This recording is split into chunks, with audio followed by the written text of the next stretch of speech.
আর আপনি যত পাপ করেন না কেন মায়ুস হবেন না, মন ছোট করবেন না। আপনার একটা সেজদা, যে সেজদা আপনি চোখের পানি ঢেলে দিয়েছেন আল্লাহর কাছে, যে আল্লাহ আমার ভুলগুলো তুমি মাফ করে দাও, আমার তওবা তুমি কবুল করো, ইনশাল্লাহ দেখবেন ওই একটা সেজদা যদি কবুল হয়ে যায় আল্লাহ পাক আপনার সব গুনাহ মাফ করে দিবেন ইনশাল্লাহ। নামাজটা ছাড়েন না, যত পাপ করছেন করেন, আমি বলি নামাজ ছাড়েন না, ইনশাল্লাহ একদিন নামাজই আপনাকে পাপ থেকে বের করে আনবে ইনশাআল্লাহ। আর শয়তান আপনাকে হতাশ করতে চাইবে, শয়তান আপনাকে হতাশ করতে চাইবে যে তুই তো গার্লফ্রেন্ডের সাথে কথা বললি, রাতের বেলা পর্ন দেখলি, তুই তো ফ্রি মিক্সিংয়ে আছিস, তুই মাদক দ্রব্য খাচ্ছিস, তুই কাজে ফাঁকি মারিস, তুই ট্যাক্স আদায় করিস নাই, দুর্নীতি করছিস, তুই আবার নামাজ পড়বি কেন? শয়তান আপনাকে এগুলো বোঝাবে কিন্তু, যে নামাজ তো আমার শোভা পায় না, আমি তো অনেক পাপী মানুষ, এই ধোকায় পা দিবেন না। আপনি নামাজ কন্টিনিউ করতে থাকেন, ইনশাল্লাহ আল্লাহ পাক আপনাকে পাপ থেকে বের করে আনবেন ইনশাল্লাহ। ওই নামাজটা যদি ছেড়ে দেন তাহলে আর কোনো হাতিয়ার বাকি থাকবে না। আর আপনি যত পাপ করেন না কেন মায়ুস হবেন না, মন ছোট করবেন না।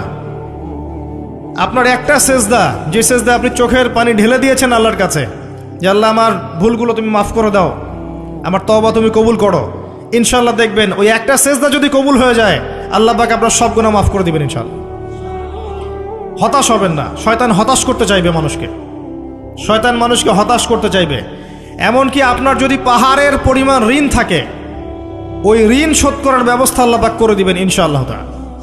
হতাশ হবেন না, নামাজ ছাড়েন না। আর আমি একটা কথা বারবার বলেছি, আবারও বলছি, যে চলমান যে 3G 4G নামাজগুলো চলছে এগুলো থেকে নিজেকে দূরে রাখবে। সব এখন ডিজিটাল, নামাজও ডিজিটাল। দেখা যায় যে 5 মিনিটের মধ্যে 4 রাকাত নামাজ শেষ, মাশাআল্লাহ। ইমাম সাহেব যদি 10 মিনিট পড়ায় দেয় তাহলে তো তার চাকরি নট। বোঝেন না এত তারা, আমার সময় নাই, আমরা ব্যস্ত মানুষ, এত সময় লাগে নামাজ পড়তে? ইমাম সাহেবকে বলছে, কমিটি ইমাম সাহেবকে চার্জ করছে, অথচ ইমামের উচিত তাদেরকে চার্জ করা। উল্টে গেছে এখন আর কি। ওইদিকে আসবো আমি। দাসী তার মনিবকে জন্ম দিবে, মানে সমাজের ন্যায় অন্যায় ভালো মন্দ হক বাতিলের মানদণ্ড উল্টে যাবে। দাসী কখনো মনিবকে জন্ম দেয়? মানদণ্ড উল্টে যাবে। আসেন রিল্যাক্সে নামাজ পড়বেন ইনশাআল্লাহ, আল্লাহ পাক তৌফিক দান করুন।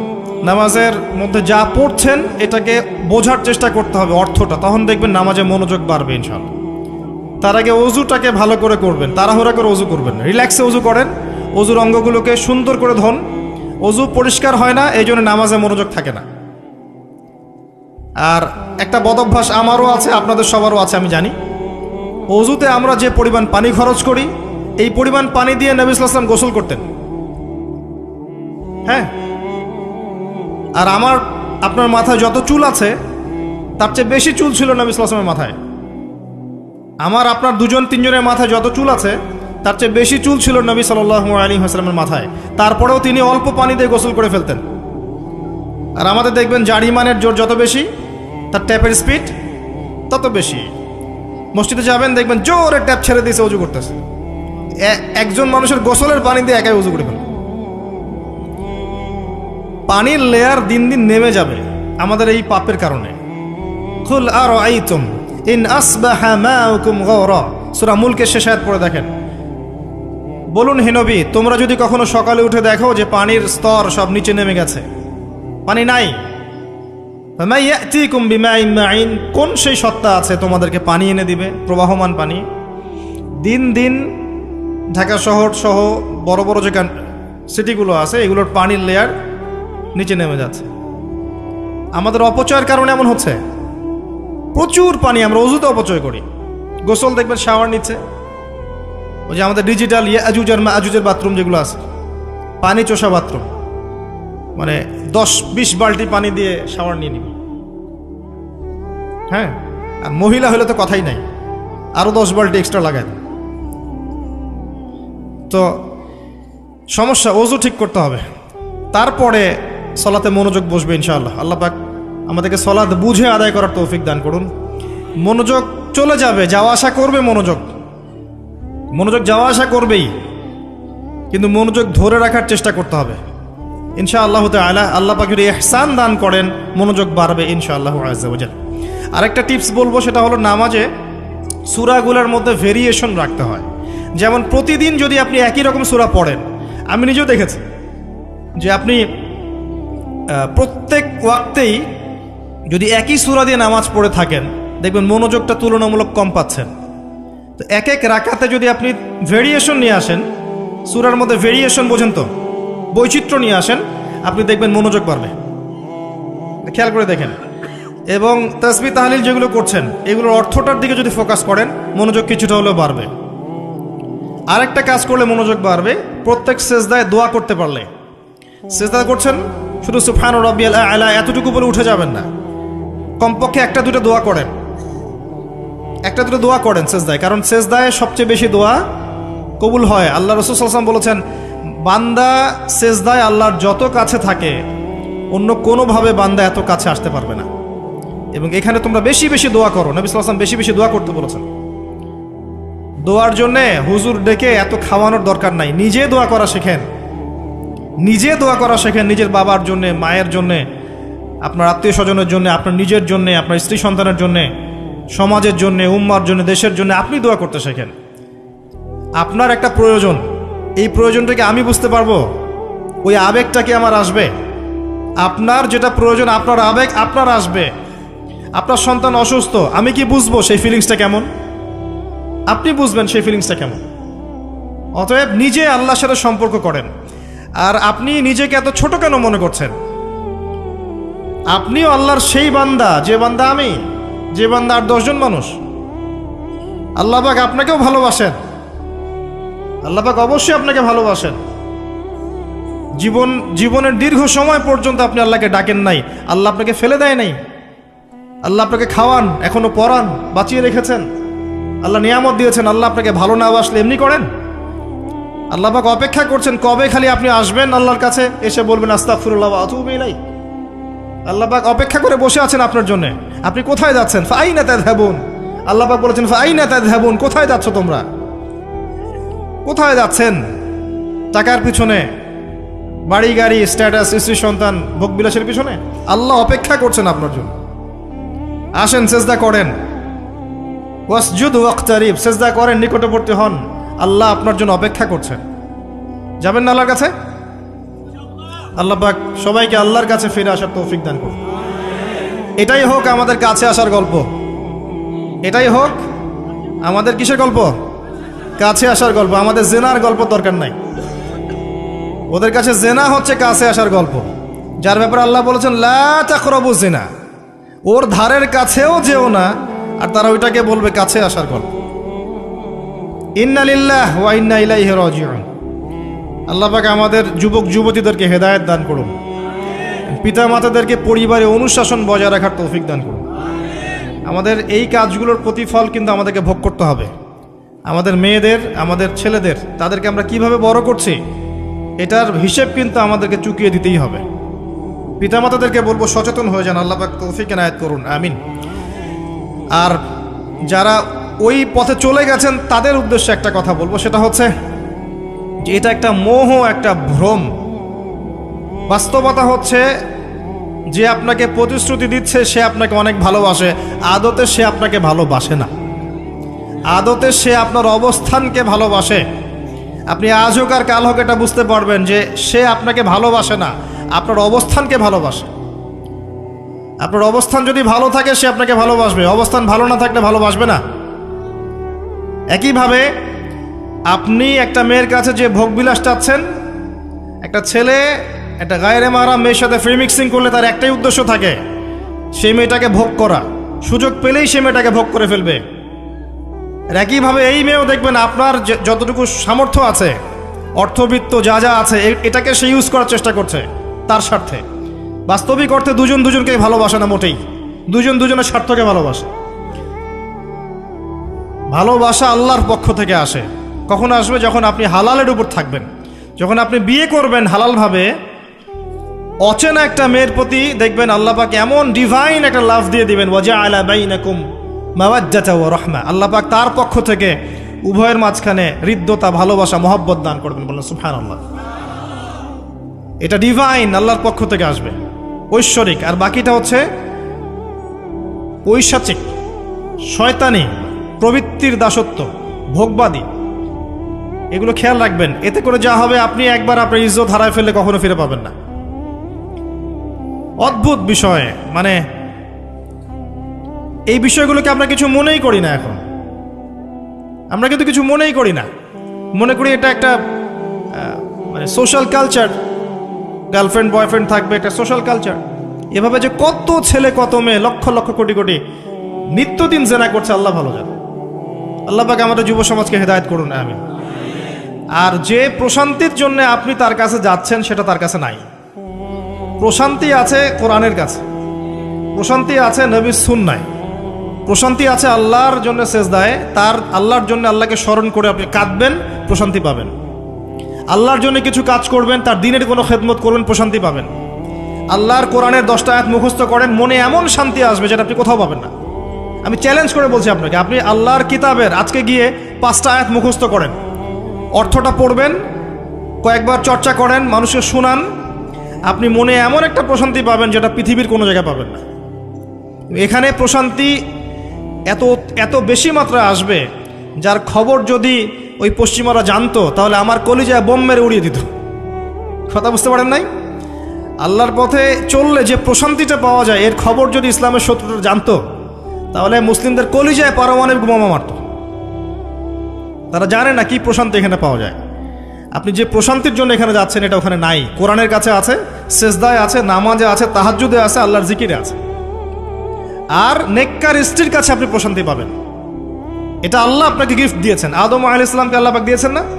তার একাকী বোধ হচ্ছিল জান্নাতে, আল্লাহ পাক সঙ্গিনী সৃষ্টি করেছেন।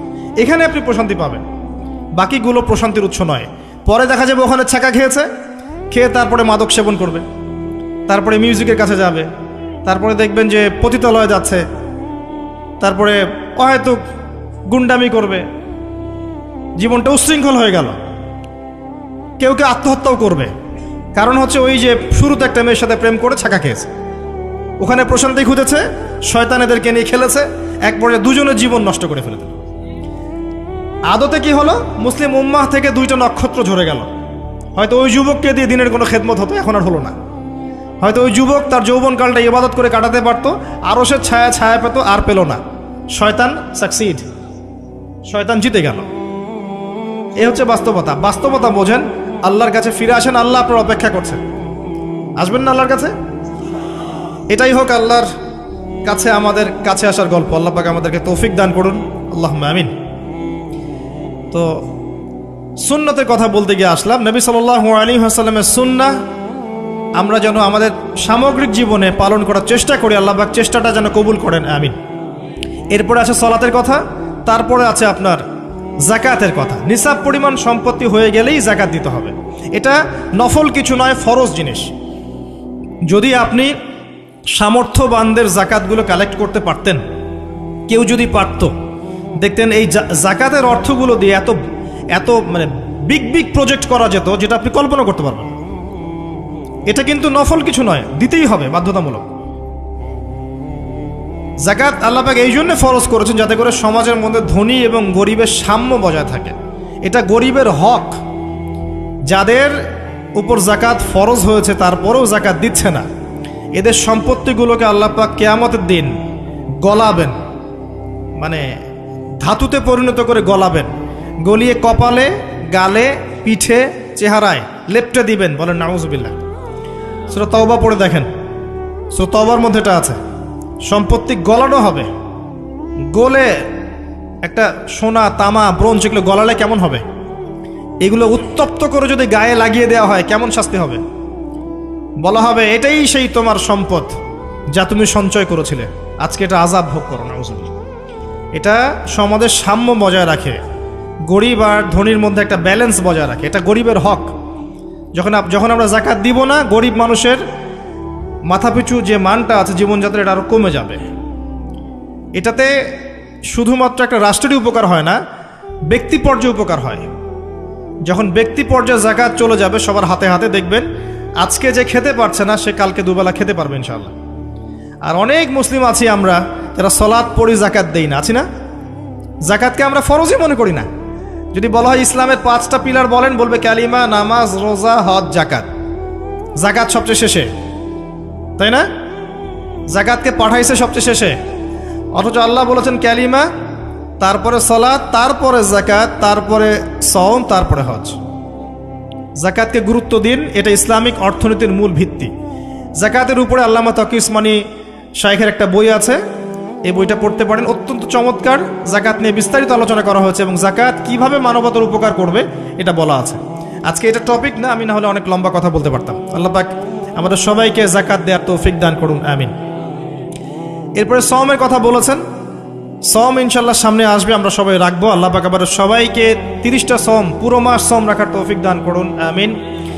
এবং সওমটা শুধু না খেয়ে থাকার, পিপাসার্থ থাকার নাম নয়, বরং আল্লাহ পাকের যাবতীয় নিষেধ ছেড়ে দেওয়ার নাম কিন্তু সওম। এটা একটা হিজরত, মানে আল্লাহ পাক যত বিষয় নিষেধ করেছেন এগুলোকে ছেড়ে দেওয়ার নাম কিন্তু রোজা বা সওম। শুধু না খেয়ে থাকার নাম সওম নয়। না খেয়ে থেকে কেউ যদি গালি দেয়, গীবত করে, সুদ খায়, জিনা করে, তার কি রোজা হবে? হবে না। আল্লাহ পাকের নিষেধগুলো বর্জন করলে পরে রোজা হবে ইনশাল্লাহ। এর উদ্দেশ্য কি? তাকওয়া অবলম্বন করা। কুতিবা আলাইকুমুস সিয়াম কামা কুতিবা আলাল্লাযিনা মিন ক্বাবলিকুম লাআল্লাকুম তাত্তাকুন। উদ্দেশ্যটা কি? লাআল্লাকুম তাত্তাকুন। আল্লাহ পাকের নিষেধ না ছাড়লে কি কেউ তাকওয়া অবলম্বন করতে পারবে? অতএব সিয়ামের মূল উদ্দেশ্য কি? তাকওয়া অবলম্বন করা, আল্লাহ পাকের যাবতীয় নিষেধগুলোকে বর্জন করা।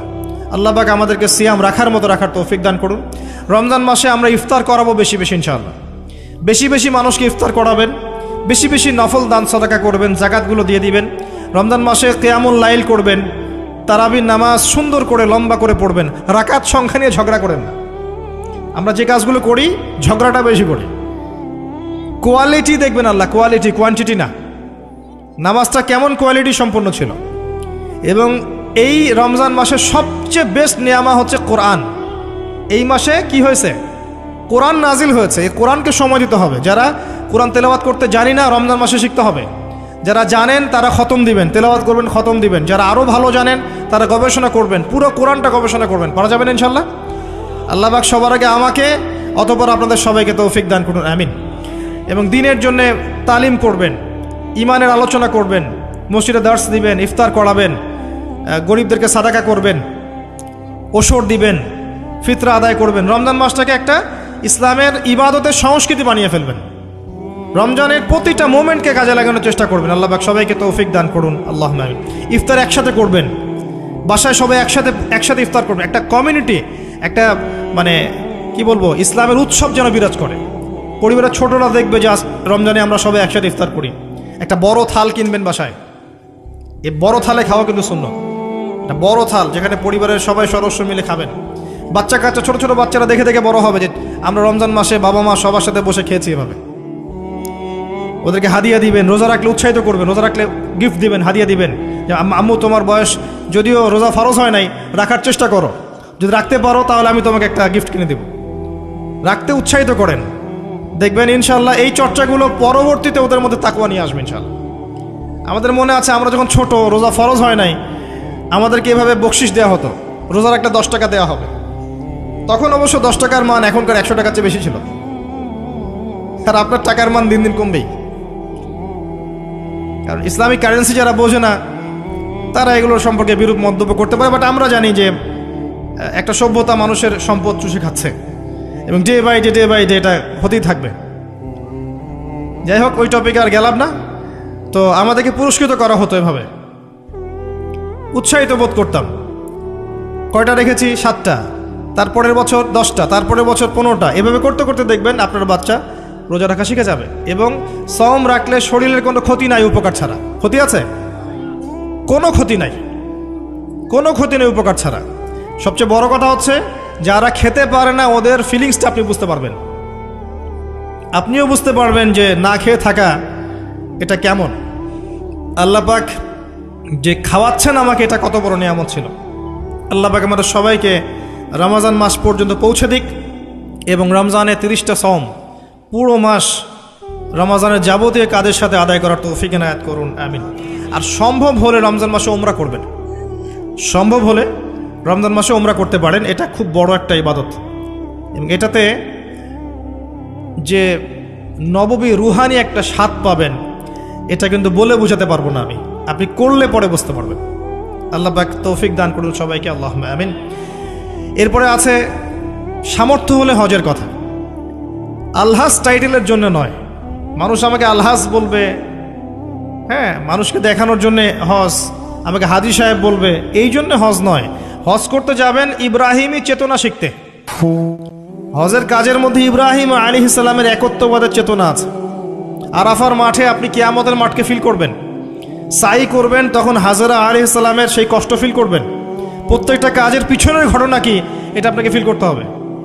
পাথর মারবেন, নাস্তিকরা এগুলো নিয়ে মজা করে না, ঠাট্টা মশকরা করে।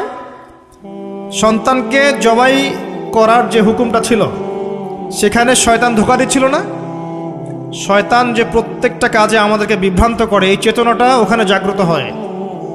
প্রত্যেকটা কাজ আমাদের বাহ্যিকভাবে দেখলে হবে না, এর পিছনে ভিতর একটা আধ্যাত্মিকত্ব থাকে, রুহানিয়াত থাকে, ওইটা বুঝতে পারলে ইসলাম বোঝা যাবে ইনশাআল্লাহ। তো হজের প্রতিটা কাজ আপনি দেখবেন ইব্রাহিম আলাইহিস সালামের সুন্নাহ, হাজরা আলাইহিস সালামের আত্মত্যাগ, ইসমাইল আলাইহিস সালামের ঘটনা, কিয়ামতের মাঠ, দোয়া কবুলের মাঠ, তাওয়াফ, এই প্রত্যেকটা বিষয় আপনার ক্ষুদ্রত্ব, আল্লাহর বিশালত্ব, এগুলো আপনাকে বুঝিয়ে দিবে। শুধু আলহাজ টাইটেলের জন্য নয়, বরং আল্লাহর কাছে আত্মসমর্পণ করার জন্য, প্রকৃত ইসলাম বোঝার জন্য হজ করবেন। আল্লাহ পাক তৌফিক দান করুন। দোয়া করে আল্লাহ পাক সবাইকে জীবনে অন্তত একটাবার জন্য হজ করার তৌফিক দান করেন, আমিন। এটা প্রথম প্রশ্ন ছিল। দ্বিতীয় প্রশ্ন তিনি করছেন, কোন ব্যক্তি? ওই যে ধবধবা সাদা জামা পরা ব্যক্তি, মনে আছে না ভুলে গেছেন? সে কোথায় বসে আছে? হ্যাঁ, সামনে, হাঁটুর সাথে হাঁটু লাগিয়ে, হাত কোথায়? উরুর উপরে। উস্তাদের সামনে বসার আদব এটা, উস্তাদের সামনে বসার আদব। দ্বিতীয় প্রশ্ন করছে, ও এবার সেই ব্যক্তি বলছে সাদাক্ত, আপনি সত্য বলেছেন। এবার পাশে ছিলেন উমর রাদিয়াল্লাহু আনহু, তিনি বলছেন ফাআজিবনা লাহু, আমরা অবাক হয়ে গেলাম। ইয়াসআলুহু ওয়া ইউসাদ্দিকুহু, সে নিজেই প্রশ্ন করলো, নিজেই আবার সত্যায়ন করছে। কে এই ব্যক্তি? কারণ যে প্রশ্ন করে সে কি সত্যায়ন করতে পারে? আপনি জানতে এসেছেন, একটা বিষয় জানতে এসেছেন, উত্তর পেলেন, আপনি নিজেই বলছেন হ্যাঁ আপনি সত্য বলেছেন, তার মানে আপনি আগে থেকে জানেন, তাই না? এবার দ্বিতীয় প্রশ্ন করছেন তিনি, ইয়া মুহাম্মদ, বলেন সাল্লাল্লাহু আলাইহি ওয়াসাল্লাম, আখবিরনি আনিল ঈমান, আমাকে ঈমান সম্পর্কে বলুন। এখন নবী সাল্লাল্লাহু আলাইহি ওয়াসাল্লাম বলছেন, আল ঈমান, ঈমান হচ্ছে আন তুমিনা বিল্লাহ, তুমি বিশ্বাস করবে প্রথমত এক আল্লাহর প্রতি, ওয়া মালাইকাতিহি, তার ফেরেশতা মণ্ডলীর প্রতি, ওয়া কুতুবিহি, সমস্ত আসমানি কিতাবের প্রতি, ওয়া রুসুলিহি, সমস্ত নবী রাসূলগণের প্রতি, ওয়াল ইয়াউমিল আখির, পরকালের জীবনের প্রতি। 6 নাম্বার, ওয়া আন তুমিনা বিল কদরি খায়রিহি ওয়া শাররিহি, এবং তুমি ঈমান আনবে, বিশ্বাস করবে তাকদীর বা ভাগ্যের ভালো মন্দের প্রতি। এই 6টা বিষয়ের প্রতি মনে বিশ্বাস করবে, মুখে স্বীকার করবে এবং কাজে বাস্তবায়ন করবে, এর নাম হচ্ছে ঈমান। মনে থাকবে কয়টা বিষয়? 6টা। এখানে একটা কথা আমি বলি, আগেও বলেছি আবার বলছি, এই 6টা বিষয় গায়েবের বিষয়, এগুলোকে আপনি যুক্তি, বিজ্ঞান, দর্শন দিয়ে প্রমাণ করতে পারবেন না। পারবেন? পারবেন না। পরীক্ষা নিরীক্ষা, যুক্তি, বিজ্ঞান, দর্শন দিয়ে ল্যাবরেটরিতে বসে কি আল্লাহ, ফেরেশতা, আসমানি কিতাব, নবী রাসূল, পরকালে পরীক্ষা করা যায়? যায় না। এগুলো কিসের বিষয়? গায়েবের বিষয়। আল্লাযীনা ইউমিনুনা বিল গায়ব, মুত্তাকি কারা? যারা গায়েবে বিশ্বাস করে, এদের জন্যই হচ্ছে আলিফ লাম মিম যালিকাল কিতাব লা রাইবা ফিহি হুদাল লিল মুত্তাকিন। তো ঈমানের 6 পিলারকে 3টা কাজ করতে হবে, মনে বিশ্বাস, মুখে স্বীকৃতি এবং কাজে বাস্তবায়ন। যারা শুধু বিশ্বাসটাকেই সবকিছু মনে করে, এদেরকে বলা হয় মুরজিয়া বা শৈথিল্যবাদী। আর যারা কাজ করতে গেলেই পান থেকে চুন খসলেই কাউকে কাফের বলে ফেলে, এদেরকে বলা হয় খাওয়ারেজ বা খারেজি। আহলে সুন্নাহ ওয়াল জামায়াতের আকীদা হচ্ছে মাঝখানে। ঈমানের বেইজ হচ্ছে দুটো জিনিস, মনে বিশ্বাস, মৌখিক স্বীকৃতি। কাজে বাস্তবায়ন হচ্ছে ফুরু বা শাখা। কাজ করতে গিয়ে যদি আপনার ভুল হয়, কবিরা গুনাহ করে ফেলেন, আপনি কাফের হবেন না, বরং ফাসেক বা জালেম হতে পারেন। এবং কবিরা গুনাহ করে ফেললেই কাউকে হত্যা করা জায়েজ নাই, তার তওবার দরজা কি আছে? খোলা আছে। এই হলো ঈমান। তারপরে তিনি আবার প্রশ্ন করছেন, ইয়া মুহাম্মদ, বলেন সাল্লাল্লাহু আলাইহি ওয়াসাল্লাম, আখবিরনি আনিল ইহসান, আমাকে ইহসান সম্পর্কে বলুন।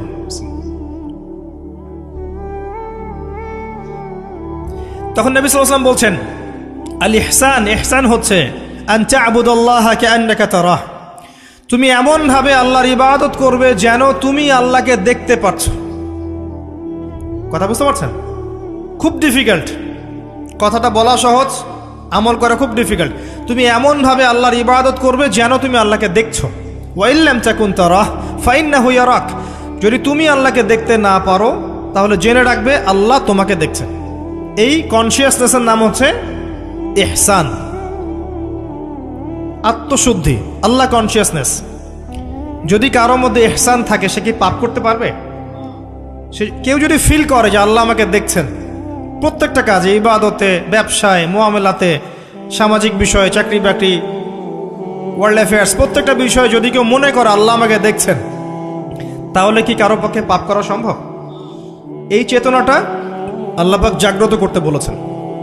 আল্লাহ পাক আমাদের সবাইকে আমলে, আকীদায়, মুআমালাতে ইহসান দান করুন, আল্লাহুম্মা আমিন।